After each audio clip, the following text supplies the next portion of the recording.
বন্ধুরা, আমার চ্যানেলে স্বাগত আপনাদের। আমি ক্যাটাল দানা দিয়ে পায়েস বানাবো। ক্যাটাল দানা সেদ্ধ বসিয়ে দিলাম। দেখুন ক্যাটাল দানা সেদ্ধ বসিয়ে দিই। বন্ধুরা, ক্যাটাল দানা সেদ্ধ করে রেখে দিয়েছি। রেখে দেওয়ার পর এবার এর খোসাগুলো ছাড়ি। দুধ দানার পায়েস করার জন্য এখানে আমি দুধটা দিচ্ছি। ক্যাটাল দানা বলেছিলাম আপনাদের 2 ঘন্টা রোদ্দুরে শুকিয়ে গুঁড়িয়ে নিয়েছি মিক্সিতে। জল দিয়ে দিলাম। এবার দুধটা ফুটে উঠলে চিনিটা দিয়ে দেবো। বন্ধুরা, এবার চিনি দিচ্ছি।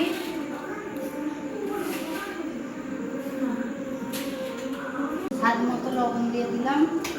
দিয়ে লবণটা দিয়ে ফুটে উঠলে ক্যাটাল দানা এটা পাটাটা দিয়ে দেবো।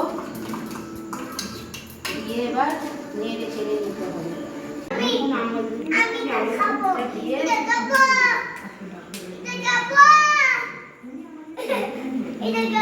কাজু কিশমিশ কুচিয়ে রেখেছি। ক্যাটাল দানার পায়েস হয়ে গেছে। আমি এবার নামিয়ে নেবো। নামিয়ে দেখুন কতটা ঘন হচ্ছে।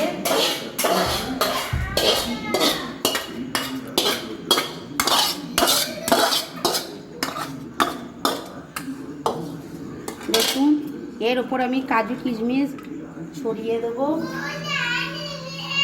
দিয়ে এই রেসিপিটি ভালো লাগলে লাইক, কমেন্ট, শেয়ার এবং সাবস্ক্রাইব করবে।